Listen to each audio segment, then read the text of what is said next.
আমার বাবা ছোটবেলা থেকে আমাকে মারধর করতো, অবহেলা করত। অবসরপ্রাপ্ত বিজিবি কর্মকর্তার বিরুদ্ধে নিজ মেয়েকে শারীরিক মানসিক নির্যাতন ও হত্যা চেষ্টার অভিযোগ করেছেন এক প্রতিবন্ধী নারী। অভিযুক্ত বাবা মোশাররফ হোসেন বিজিবির অবসরপ্রাপ্ত হাবিলদার ও চাঁপাই নবাবগঞ্জের সদর উপজেলার গোবরাতলা ইউনিয়নের মহিপুর গ্রামের বাসিন্দা। বাবা ও আপন দুলা ভাইয়ের বিরুদ্ধে ওই নারীর জমি দখল ও মারধর হুমকির অভিযোগ তুলে সংবাদ সম্মেলন করেন। এসব অভিযোগ তুলে রবিবার 21 সেপ্টেম্বর দুপুরে চাঁপাইনবাবগঞ্জ জেলা শহরের বাতেনখার মোড়ের একটি অফিসে সংবাদ সম্মেলন করেন তিনি।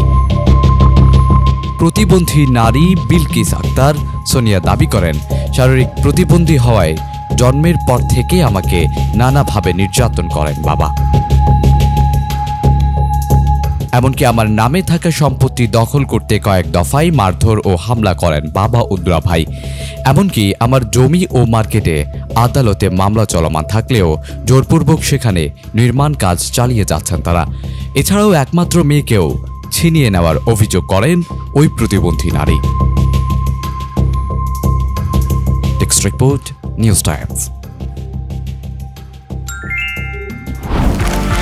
নিউজ টাইমস 24 BD, সত্যের প্রত্যয়ে আমরা।